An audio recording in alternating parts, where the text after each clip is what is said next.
फिर मेरे आका हम सब की आंखों की ठंडक मुस्तफा जान रहमत सल्लल्लाहु अलैहि वसल्लम फरमाते हैं,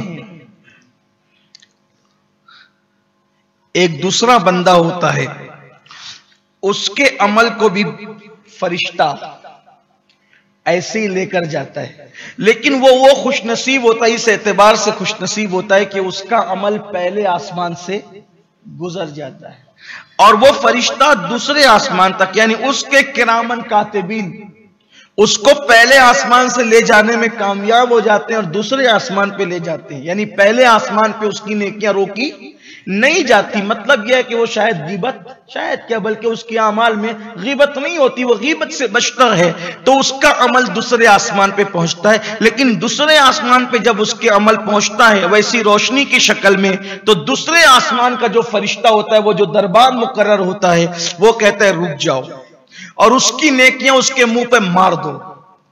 वो दूसरे आसमान पे नाकाम हो गया। देखो अमल की कबूलियत के लिए कितनी मंजिलें हैं, अमल की कबूलियत के लिए कितनी मंजिलें। पहले आसमान पर तो गीबत वाले मारे गए, भगा दिए गए, उनके मुंह पे फेंक करके उनके अमल मार दिए गए। लेकिन जो पहले आसमान से गुजर के दूसरे आसमान पे पहुंच गए, अब वहां दूसरे आसमान पर भी एक फरिश्ता मुकर्रर कहता है उसके मुंह पे मारो ये नेक उसके अमल, उसके अमाल उसके मुंह पे मारे जाएं और उससे कह दो उसके लिए कोई मगफिरत नहीं है, कोई बख्शिश नहीं।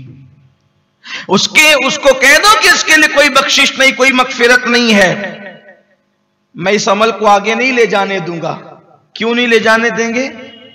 तो कहता है दूसरे आसमान का फरिश्ता, ये जो शख्स है ना, इसने जो अमल किया है, इसने ये दुनियावी गर्ज से किया है, इसके पीछे इसका दुनिया का मफाद वाबस्ता था, इसलिए मैं इसका अमल नहीं ले जाने दूंगा। मिसाल के तौर पे दुनिया का क्या अमल वाबस्ता था, क्या दुनिया की गर्ज वाबस्ता थी? मिसाल के तौर पे आपने किसी को दावत दी, आओ भाई मेरे घर खाना खाना है, आप दावत दी, फिर उसके बाद दावत के बाद धीर से कहते हैं जरा इलेक्शन में खड़े रहने वाला हूं, थोड़ा ख्याल रखना। दुनियावी गर्ज थी, है ना? आपको खाना खिलाना था तो आप अल्लाह के लिए खिलाते, यही है। उसके बाद आपने खाने की बात, किसी को खाना खिलाया, दिल में यह नियत थी कि चलो मैं खिला दूंगा तो ये मेरी तारीफें करते फिरे, उन्होंने कहा क्या सखी आदमी वगैरह वगैरह। यानी दुनियावी गर्ज से अगर कोई अमल किया, कोई अमल किया दुनियावी गर्ज से, तो कहा वो भी रद्द करो, ले जाओ दूसरे आसमान पे, वो नाकाम हो गया। जल्दी से चलते हैं। इसलिए मतलब यह है कि कोई दुनिया की गर्ज से कोई इबादत न करो, इबादत करो तो सिर्फ अल्लाह के लिए करो। बल्कि हुजूर हाफिज मिल्लत का यह कौल याद आता है तो बड़ा मजा आता है। हाफिज मिल्लत अलैहि रहमा, जलालतुल इल्म उस्ताजुल उलमा, हुजूर हाफिज मिल्लत मौलाना शाह अब्दुल अजीज मुहद्दिस मुबारकपुरी फरमाते हैं कि अगर तुमसे हो सके तो नेकी के लिए भी कोई अमल मत करो, यानी सवाब की नीयत से भी, सवाब की नीयत से भी कोई अमल मत करो। उससे बड़ा दर्जा है अल्लाह की रजा के लिए करो। इस सवाब के लिए भी करें तो कोई बुरी बात नहीं है, लेकिन सवाब भी तो गैरुल्लाह है, यार के लिए करो। आपने सुना होगा ना वो बड़ा मशहूर सा वाक़या है कि हजरत महमूद गजनवी से बार बार लोग अयास के बारे में पूछते थे कि बड़ी तारीफें करते हो, वो गुलाम को इतनी इज्जत दे रखी है। महमूद ने कहा एक बार बताएंगे कि ऐसा क्यों है, इससे हमें प्यार क्यों है। एक दिन महमूद के यहाँ बेटे की पैदाइश हुई तो पूरा दरबार सजा, और जब दरबार सज गया तो महमूद ने कहा कि इस दरबार के अंदर जो कीमती चीज पर जो हाथ रखेगा वो चीज उसकी हो जाए। पूरे दरबार में हड़बुंग मच गई और हर एक ने बड़ी कीमती से कीमती चीज पे हाथ रख दिया। जब सब लूट मार कर चुके तो आखिरी में अयाज को लोगों ने कहा, अयाज तू बेवकूफ तो नहीं, हम तो तुझे बड़ा दाना समझते थे, तूने कुछ नहीं लूटा। अयाज ने कहा कि अभी बाकी है। कहा बचा क्या है कि बाकी है, बचा क्या है जो बाकी है? तो कहा अभी तुम देखना मैं लेता क्या। वो उठा बादशाह के करीब गया और कहा बादशाह जरा कहें एक बार जो कहा था।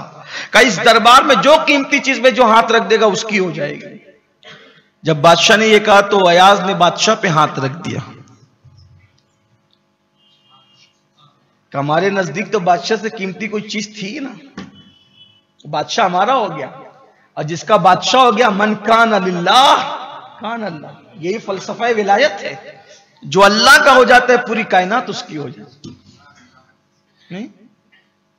بھائی بادشاہ کے لیے آج نے ہاتھ رکھ کر بادشاہ کو حاصل کر لیا، اس نے اپنا بادشاہ حاصل کر لیا، ہم اپنے یار کی خوشی حاصل کر لیں.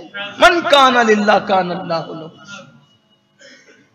اس بادشاہ کے لیے کوئی کرے نا. کچھ لوگ یہ بھی کہتے ہیں جنت میں حوریں ہیں، جنت میں پھل ہیں، جنت میں نہریں ہیں. ہم کیا کریں اس کو؟ ہم کیا کریں اس کو؟ اقبال جیسے آدمی کا شعر مجھے یاد آتا ہے تو مجھے حیرت ہوتی. وہ کہتے ہیں کہ جنت مبارک رہے زاہدوں کو، کہ جنت مبارک رہے زاہدوں کو، کہ میں آپ کا سامنا چاہتا ہوں. اور استاد زمن نے بھی بہت اچھی بات کہی ہے، ایسے جلووں پہ کروں میں لاکھ حوروں کو نثار. کیا اچھی بات ہے. ایسے جلوے پہ کروں میں لاکھ حوروں کو نثار. کیا غرض میں جاؤں جنت کو مدینہ چھوڑ کر؟ کیا غرض میں جاؤں جنت کو مدینہ چھوڑ کر. تو اس لیے اہل خلوص کی بات ہی الگ ہے. کوئی دنیاوی غرض نہ ہو، کوئی دنیاوی غرض نہ ہو. تاجروں جیسا عمل نہ کرے، بندوں جیسا عمل کرے. لوگ کہتے ہیں مولانا اتنے دن سے نماز پڑھا پھر بھی تنگی ہے. میں نے کہا تو تنگی اور ہونی چاہیے تجھے، کیونکہ نماز کا تنگی سے کیا تعلق ہے؟ نماز تو یار کی خوشی کے لیے ہونی چاہیے. پھر وہ تنگ کرے یا کشادہ کرے، یار کی مرضی ہے. یہی تو بات ہے. عبادت کا روزی سے کیا تعلق؟ عبادت تو خدا کے لیے. اور اگر آپ تجارت کرنے چلیں تو پھر بات الگ ہے. بلکہ ہم تو لوگوں کو یہ بھی کہتے ہیں ہم اللہ کے مزدور نہیں ہیں، ہم اللہ کے بندے ہیں. کیا ہیں؟ اللہ کے بندے، مزدور نہیں. مزدور اور بندے میں فرق ہوتا ہے. جو مزدوری کرتا ہے اس کے آنے کا ٹائم بھی ہوتا ہے اور جانے کا ٹائم بھی ہوتا ہے. ٹھیک؟ شادی میں گھر میں شادی ہو تو چھٹی بھی رہتی ہے. صحیح؟ گھر میں میت ہو تو چھٹی بھی رہتی ہے. بیمار پڑے تو اس دن اس کو مزدوری نہیں ملتی.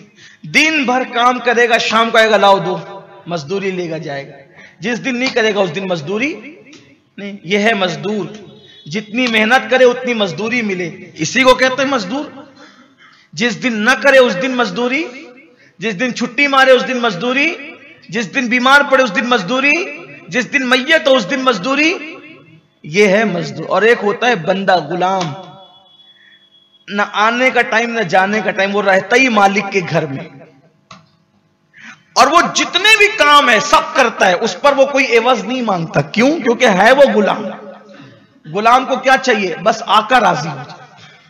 جس نے خریدا ہے وہ راضی ہو جائے. اس کے گھر میں میت ہو تو بھی چھٹی نہیں ہوتی، کیونکہ وہ تو رہتا ہی اسی کے گھر میں، وہاں چھٹی کا کوئی سوال ہی نہیں ہوتا. بیمار بھی، اچھا بیمار پڑے، اب وہ اس دن کام نہیں کر رہے. مزدور کام نہیں کرے گا تو مزدوری نہیں ملے گی. لیکن غلام اگر بیمار پڑ جائے، ایک دن نہیں 40 دن بھی، تو آقا اس کو کھلاتا رہتا ہے، کیونکہ وہ اس کا بندہ ہے. تو ہم اللہ کے مزدور نہیں، اللہ کے مزدور مت بنو، بندے بنو. جو کرو اللہ کے لیے کرو. دنیاوی غرض کے لیے اگر کوئی عمل کرتے ہو تو دوسرے آسمان سے وہ لوٹا دیے جاتے ہیں.